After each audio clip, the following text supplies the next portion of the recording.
Mahkamah Konstitusi memutuskan untuk menggelar pemungutan suara ulang dan mendiskualifikasi Yeremias Bisai dalam Pilkada Provinsi Papua.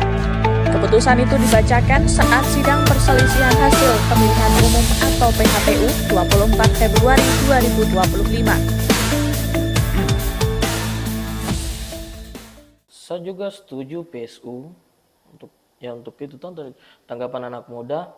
Saya setuju, tapi kembali lagi kita lihat dana 189 miliar itu, wah itu besar sekali. Kita lihat ini sangat tumpang tindih karena anggarannya sangat besar sekali. Terus sebelum keluarnya anggaran ini saja banyak sekali kekurangan itu. Karena kurangnya infrastruktur seperti jalan, masalah kesehatan, itu yang seharusnya APBD ini harusnya disalurkan ke situ. Halo semuanya, Desmond Bodemura di sini. Dan kali ini kita akan membahas tentang pemungutan suara ulang pemilihan gubernur dan wakil gubernur Provinsi Papua tahun 2025. Apa yang terjadi di dalamnya, kita akan menganalisanya bersama.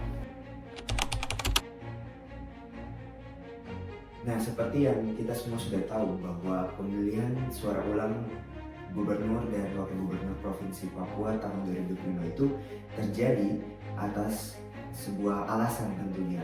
Alasannya itu apa?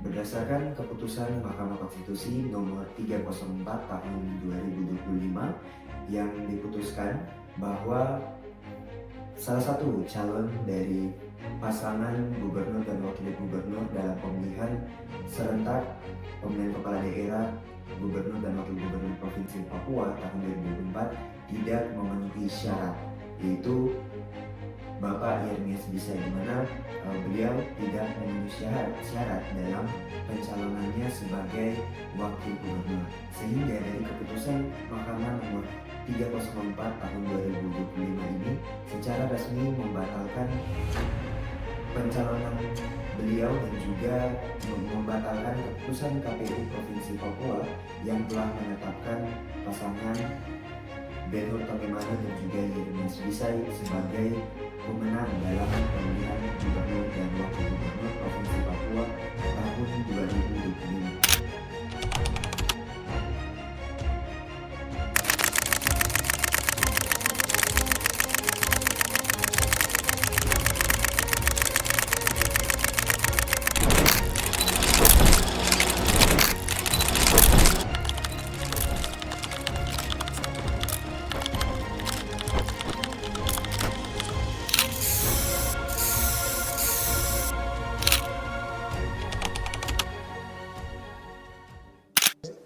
Terjadinya PSU ini sebenarnya lucu karena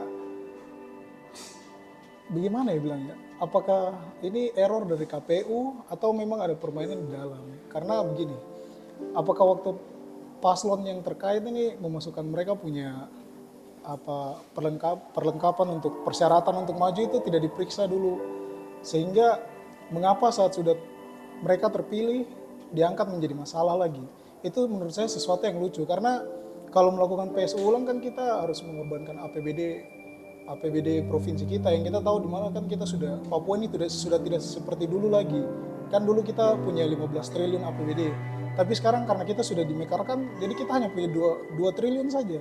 Kita menggunakan 189 miliar ini kan sudah memakan 9% kan, dan saya rasa itu sangat-sangat boros dan sangat-sangat tidak berguna. Sangat besar. Dan juga menurut saya itu sangat banyak prioritas hal-hal yang harus diprioritas daripada pemilihan umum ini. Misalnya pendidikan ini bukan maksudnya saya tuh bagian fasilitas begitu, fasilitas di fasilitas pendidikan di bagian kampung-kampung begitu ya. Dilihat tuh masih mungkin kurang meja, kursi, itu kan banyak sekali. Terus ada juga macam keterlambatan gaji untuk guru-guru. Itu kan kita lihat ini sangat tumpang tindih karena anggarannya sangat besar sekali. Terus sebelum keluarnya anggaran ini saja banyak sekali kekurangan itu. Apalagi anggaran ini dikeluarkan begitu kan. Itu akan menjadi sebuah masalah besar bagi mungkin di bidang-bidang kesehatan, pendidikan. Maksudnya yang melihat punya pendidikan, perekonomian masyarakat masih sangat-sangat susah. Kenapa dana ini tidak dipakai untuk itu saja?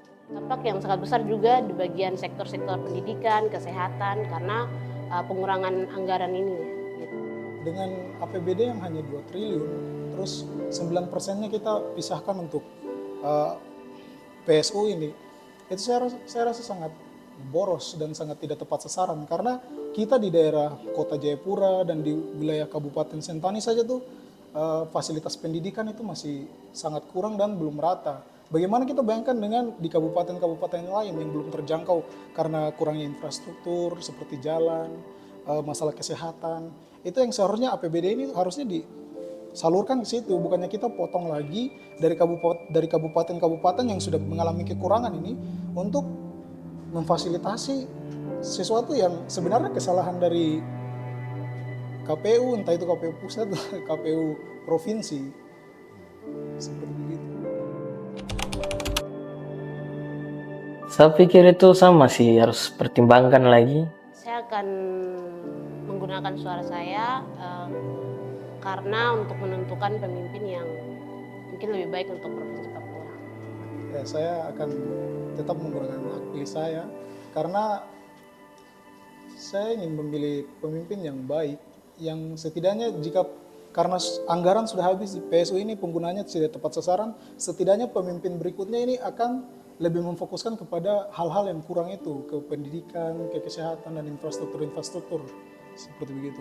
Dan dari beragam pandangan yang teman-teman muda sampaikan ini, kami percaya bahwa masih ada banyak harapan untuk kita anak-anak muda yang di Provinsi Papua ketika mereka menyatakan siap menggunakan hak pilih mereka pada PSU nanti. Artinya masih banyak anak-anak muda yang peduli tentang masa depan Provinsi Papua.